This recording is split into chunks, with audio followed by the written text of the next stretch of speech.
La cuisine, comme toute histoire classique de chef, on va dire que c'est ma grand-mère qui m'a amené là-dedans parce qu'elle elle a grandi sur Arles, donc amoureuse du produit, amoureuse de la terre.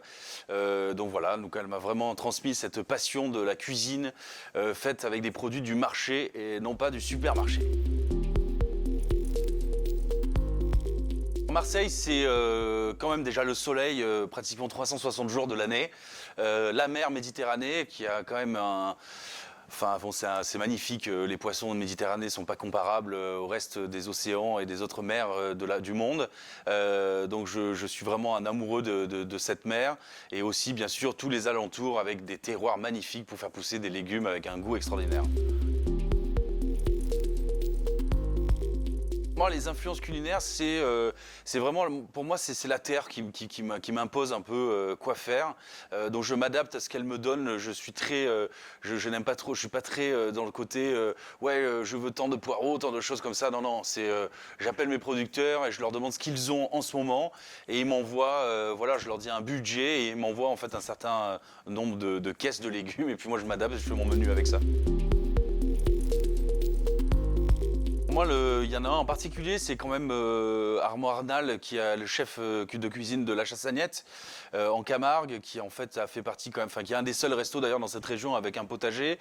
Donc du coup, ça m'a vraiment apporté quand je suis allé bosser un petit peu avec lui, et puis c'est surtout quelqu'un que je connais bien.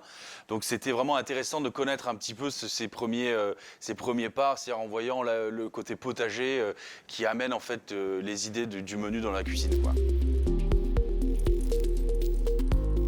Chercher les produits, c'est vrai que vous le savez tous, la cuisine, ça prend beaucoup de temps, hein. On y est quand même du matin jusqu'au soir très tard. Donc on a notre pause et nos jours de congé. On essaye, moi je suis très déjà d'aller chercher un peu des herbes sauvages déjà pendant mes week-ends. Et ensuite le sourcing, bon aujourd'hui on a quand même un outil fabuleux, c'est Instagram. Et on arrive à voir certains chefs qui vont communiquer un producteur ou des choses comme ça. Moi je le fais déjà beaucoup pour que d'autres chefs puissent découvrir avec ceux avec qui je travaille déjà actuellement. Et ensuite, moi, je vais voir un petit peu ce qui se passe aussi ailleurs. Et puis après, c'est en parlant aux gens, en rencontrant d'autres restaurateurs et voilà, de discuter.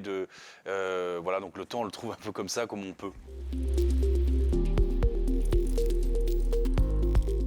Ce que j'attends du festival de la gastronomie dans le Gers.